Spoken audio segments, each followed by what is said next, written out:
In this session, we will discuss the different three-dimensional forms of DNA. So, why does DNA occur in different deviations?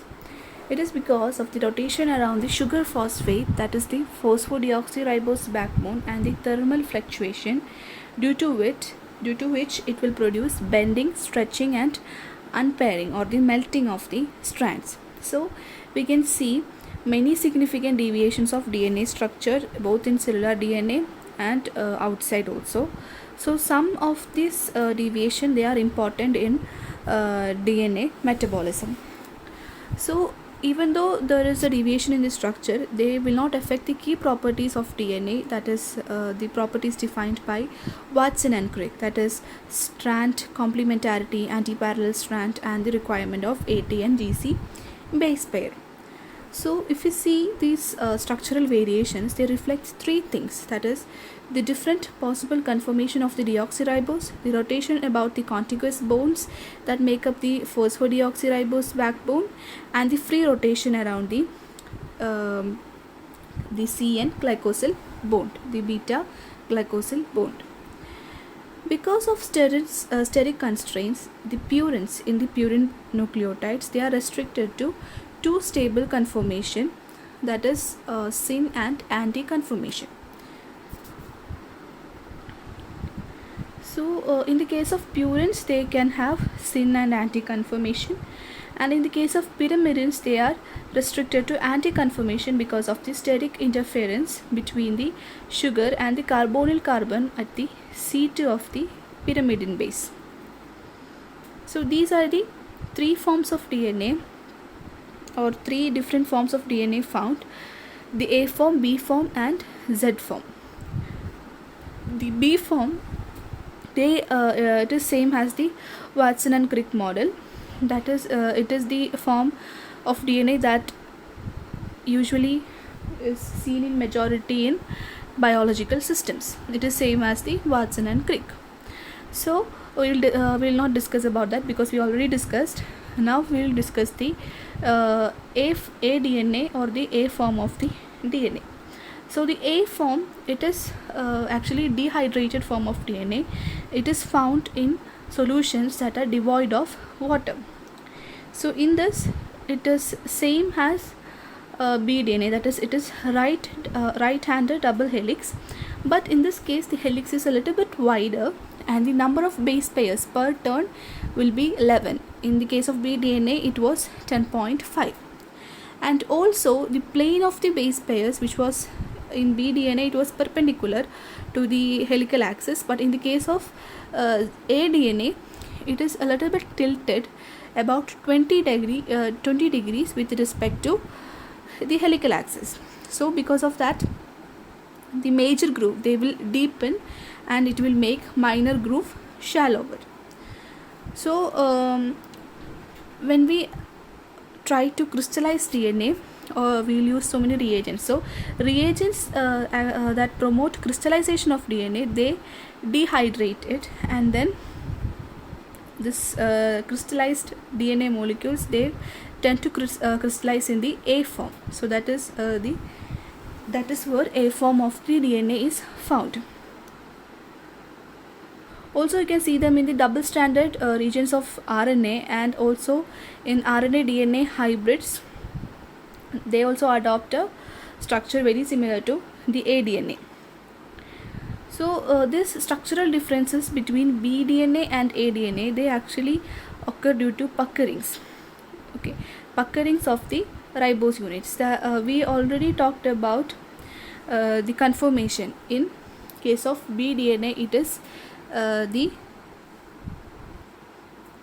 C2 endo conformation, that is the C2 will lie out of the plane, so we call it as C2 endo conformation. In the case of aDNA, it is C3 endo conformation, that is the C3 they lie out of the plane. So that is why, due to this C3 endo puckering in the DNA, it will lead to the 11-degree tilting of the base pairs, and that is it will not be perpendicular to the helix. The next is the Z form.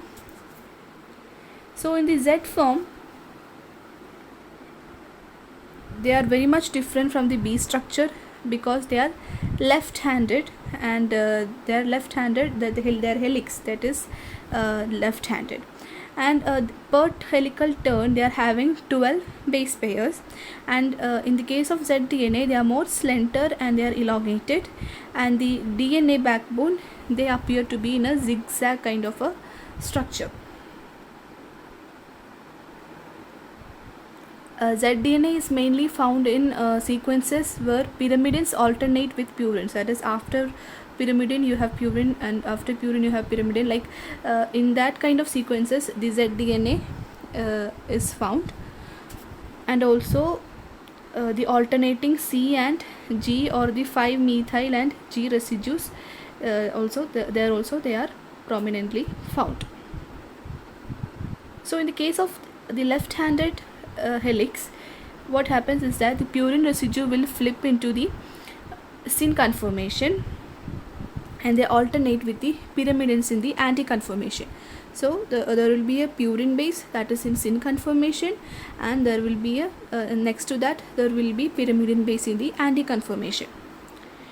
In the case of zDNA, major groove is barely apparent and the minor groove will be narrow and deep.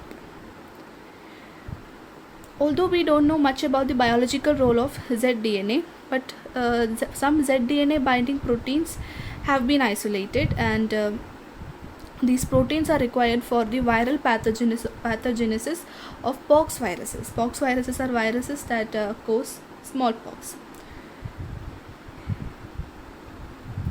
The existence of zDNA shows that DNA is a flexible, dynamic molecule. Also, some zDNA tracts are said to have a major role in regulating the expression of some genes or in the genetic recombination. So that is still under investigation.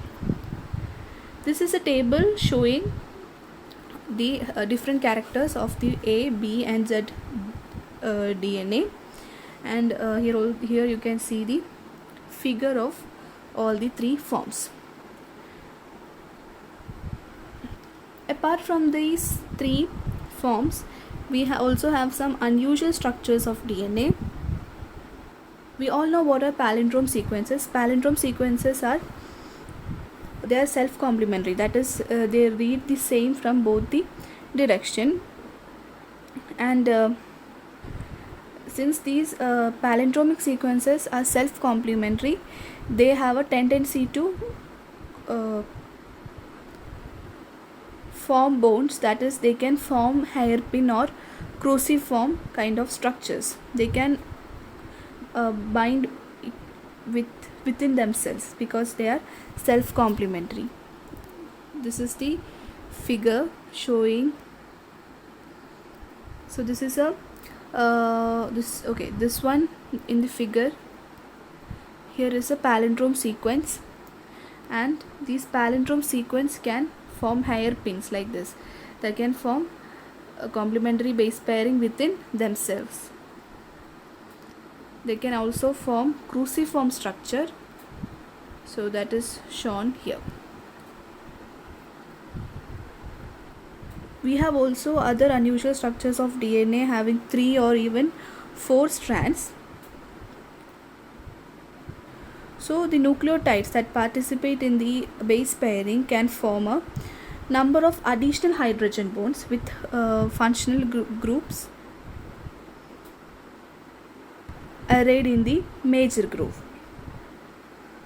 So for example, we can say the cytidine residue, if they are protonated, they can pair with guanosine residue, that is instead of the GC nucleotide pair, and the thymidine can pair with the adenosine residue in the AT pair. So they can form bonds with N7, O6 and N6 of the purines. So the atoms that participate in the hydrogen bonding of this triplex DNA, they are referred to as Hooge-Steen positions, and the non-Watson-Crick pairing is called Hooge-Steen pairing. So it is named after Karst Hooge-Steen, who recognized this potential of the DNA for these unusual pairings.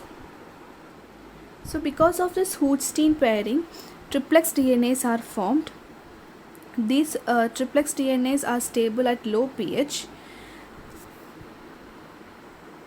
So this triplex DNA, they can contain either two pyrimidine strands and one purine strand, or they can contain two purine strands and one pyrimidine strands. These triplexes can form most readily with long sequences containing only pyrimidines or only purines. So in such kind of strands, you can see the formation of triplex DNA.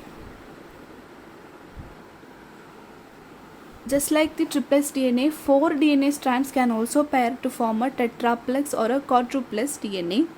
But this occurs readily in DNA sequences with high proportion of guanosine residues. So that is why it is called as G tetraplex or guanosine tetraplex. And this G tetraplex, it is quite stable over a wide range of conditions. Another unusual structure is the H-DNA, and it is found in polypyrimidine or polypurine tracts and also incorporate a mirror repeat.